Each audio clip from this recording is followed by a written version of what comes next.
India के south में एक ऐसा एम्पायर था जो रोम तक ट्रेड करता था। यस, आपने बिल्कुल सही सुना।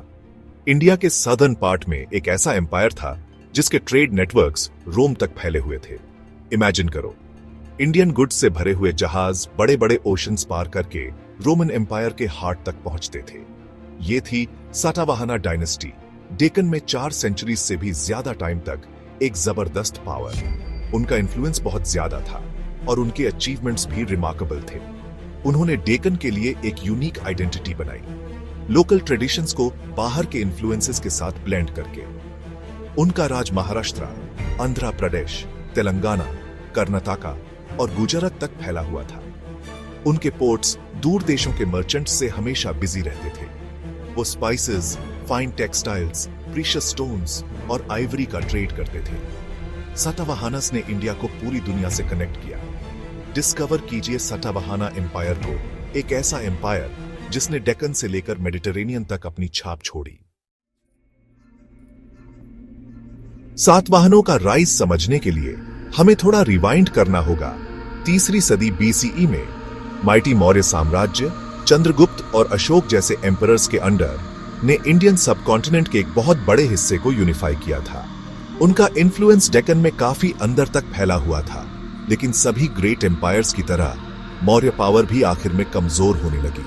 अशोक की डेथ के बाद सेंट्रल अथॉरिटी कमजोर हो गई और प्रोविंशियल गवर्नर्स अपनी इंडिपेंडेंस जताने लगे। यह पीरियड लगभग 3री सदी के आखिर या 2री सदी बीसीई की शुरुआत में पूरे इंडिया में पॉलिटिकल फ्रैगमेंटेशन देखा गया।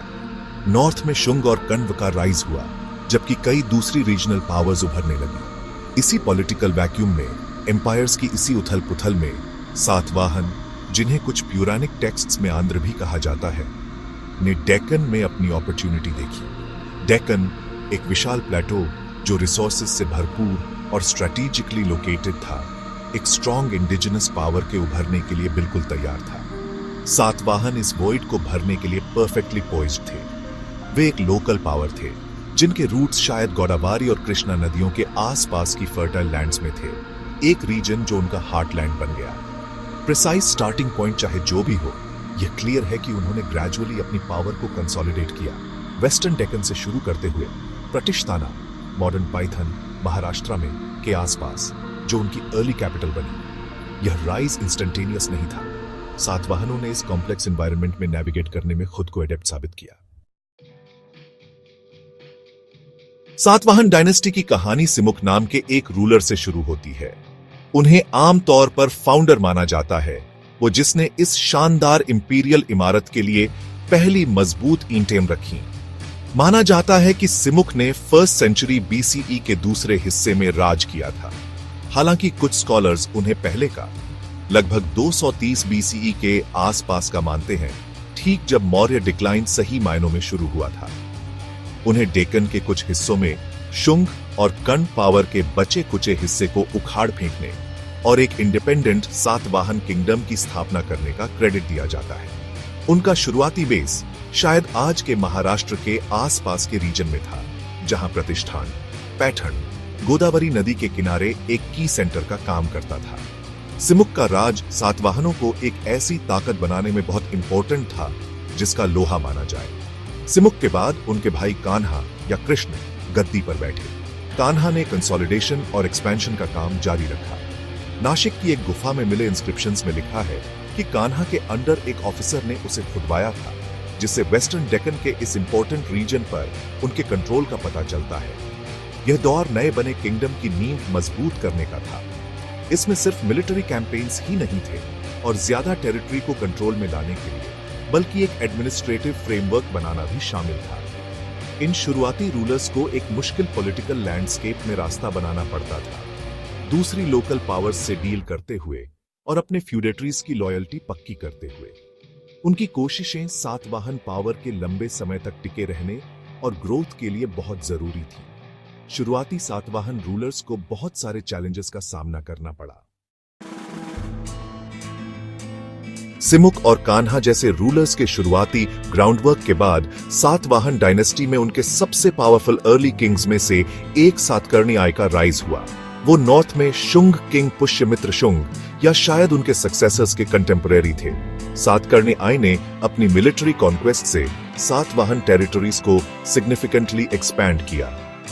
उन्हें इंस्क्रिप्शंस में सेलिब्रेट किया जाता है, पर्टिकुलरली उनकी क्वीन नागनिका के नाना घाट इंस्क्रिप्शन में, जिससे उनके रेन और अचीवमेंट्स के बारे में इनवैल्यूएबल डिटेल्स मिलती हैं। ये किंग सिर्फ एक कॉन्करर नहीं थे, वो एक ऐसे रूलर थे जो ट्रेडिशनल वेदिक रिचुअल्स के जरिए अपने इंपीरियल स्टेटस को असर्ट करने की इंपॉर्टेंस समझते थे, अपनी माइट और लेजिटिमेसी शोकेस करते हुए। क्वीन नागनिका का नाना घाट, जो वेस्टर्न घाट्स में एक माउंटेन पास है, वहां का इंस्क्रिप्शन एक रिमार्केबल हिस्टोरिकल डॉक्यूमेंट है। इसमें सातकर्णी आई द्वारा परफॉर्म किए गए वेरियस वेदिक सैक्रिफाइसेस का रिकॉर्ड है, जिसमें 2 अश्वमेध यज्ञ, हॉर्स सैक्रिफाइसेस और एक राजसूय यज्ञ इंक्लूड है। ये बहुत ग्रैंड एलैबोरेट रिचुअल्स थे, जिन्हें सिर्फ पावरफुल सॉवरेन किंग्स ही अंडरटेक कर सकते थे। इन सैक्रिफाइसेस को परफॉर्म करना सातकर्णी आई के इंपीरियल एम्बिशंस और उन्हें अचीव करने में उनकी सक्सेस का एक क्लियर स्टेटमेंट था।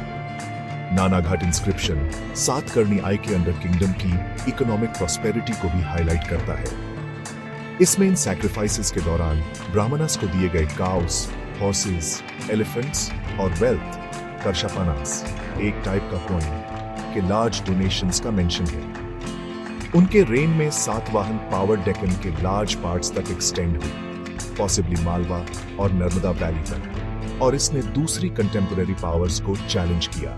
उन्होंने सच में सातवाहन डायनेस्टी का स्टेटस एलिवेट किया, उसे एक रीजनल किंगडम से एंशिएंट इंडिया में एक मेजर इंपीरियल फोर्स में ट्रांसफॉर्म कर दिया।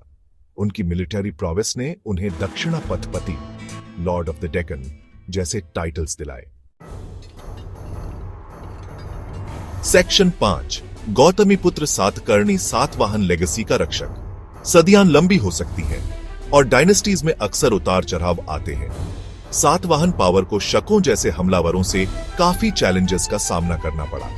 लगभग दूसरी सदी सीई की शुरुआत में गौतमीपुत्र सातकर्णी ने डायनेस्टी को रिवाइव किया। उन्हें अक्सर सातवाहन राजाओं में सबसे महान माना जाता है। उन्हें शकों, यवनों और पहलवों के डिस्ट्रॉयर के रूप में जाना जाता था। उनकी मां गौतमी बालश्री ने नासिक प्रशस्ति में उनके गुणों का बखान किया है। उन्होंने एम्पायर को अरब सागर से लेकर बंगाल की खाड़ी तक बढ़ाया। नहपान पर उनकी जीत का सबूत रिस्ट्रक किए गए चांदी के सिक्कों से मिलता है। गौतमीपुत्र सातकर्णी को एक आइडियल राजा के तौर पर भी दिखाया गया है, जो अपनी प्रजा का ख्याल रखते थे। सेक्शन 6, मर्चेंट्स और मैरिनर्स, सातवाहन रोम का कनेक्शन। सातवाहन एरा में रोमन एम्पायर के साथ जबरदस्त ट्रेड होता था। इंपॉर्टेंट पोर्ट्स जैसे सोपारा और भारुच पश्चिम में और मचिलीपट्टनम पूरब में खूब चहल पहल वाले हब्स थे।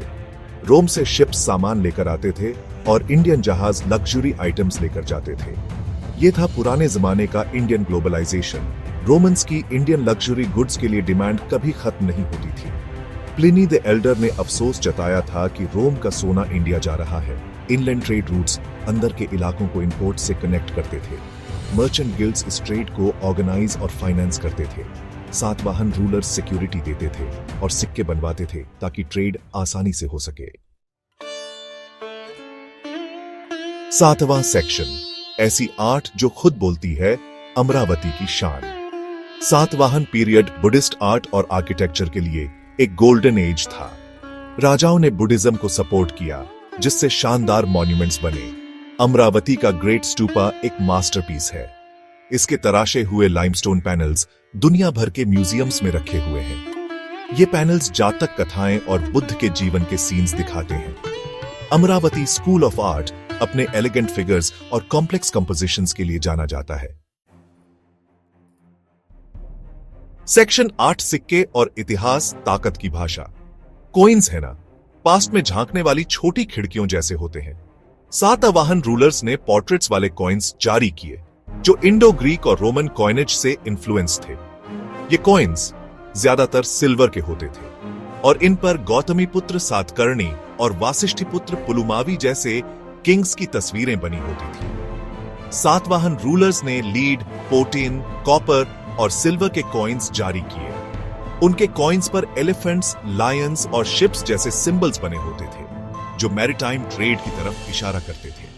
कॉइन्स पर जो लेजेंड्स यानी लिखावट होती थी वो प्राकृत में होती थी, जिसे ब्राह्मी स्क्रिप्ट में लिखा जाता था। कुछ कॉइन्स पर बिलिंगुअल लेजेंड्स भी होते थे, जिससे रीजनल लिंग्विस्टिक डाइवर्सिटी का पता चलता है। प्राकृत सातवाहन एडमिनिस्ट्रेशन और कोर्ट की ऑफिशियल लैंग्वेज थी। सेक्शन 9 टाइम की गूंज, सातवाहन की एंड्यूरिंग लेगेसी। सातवाहन डायनेस्टी ने इंप्रेसिवली लंबे समय तक, कुछ एस्टिमेट्स के हिसाब से तो 450 साल से भी ज्यादा रूल किया, लगभग लेट फर्स्ट सेंचुरी BCE या उससे भी पहले से लेकर अर्ली थर्ड सेंचुरी CE तक। इतने लंबे राज ने लाजमी तौर पर डेक्कन और साउथ इंडियन हिस्ट्री पर एक प्रोफाउंड और लास्टिंग इंपैक्ट छोड़ा। उनका डिक्लाइन उनके राइज की तरह ही एक ग्रेजुअल प्रोसेस था। इंटरनल डिसेंशंस, फ्यूडेटरीज यानी छोटे राजाओं का राइज और पॉसिबली एक्सटर्नल फोर्सेस के रिन्यूड प्रेशर की वजह से मिड थर्ड सेंचुरी CE तक उनके एम्पायर का फ्रैगमेंटेशन हो गया। लेकिन जो लेगेसी वो छोड़ गए वो काफी फॉर रीचिंग थी। उन्हें कई छोटे किंगडम्स ने सक्सीड किया, जैसे आंध्र रीजन में इक्ष्वाकु, महाराष्ट्र में अभीर और कर्नाटक में छुटु, जिनमें से कईयों ने सातवाहन एडमिनिस्ट्रेटिव और कल्चरल ट्रेडिशंस को जारी रखा। उनके सबसे सिग्निफिकेंट कॉन्ट्रीब्यूशंस में से एक था डेक्कन के एक बड़े हिस्से का पॉलिटिकल यूनिफिकेशन, एक एक्सटेंडेड पीरियड के लिए।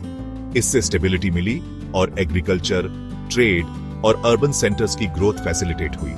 उनका एडमिनिस्ट्रेटिव सिस्टम, जिसमें अमात्य, मिनिस्टर्स, महामात्र, हाई ऑफिशियल्स और भांडारिक, ट्रेजरर्स जैसे ऑफिशियल्स शामिल थे, और एम्पायर का आहार, डिस्ट्रिक्ट्स में डिवीजन ने उस रीजन के बाद के किंगडम्स को इन्फ्लुएंस किया।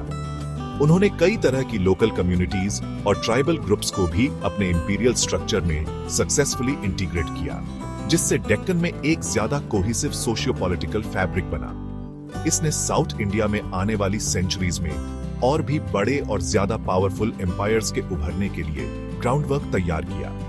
कल्चरली सातवाहन ने ब्राह्मण धर्म और बौद्ध धर्म दोनों के पैटर्न्स के तौर पर एक क्रूशियल रोल निभाया। वैदिक रिचुअल्स के लिए उनका सपोर्ट, जैसा सातकर्णी आई के साथ देखा गया, और उनका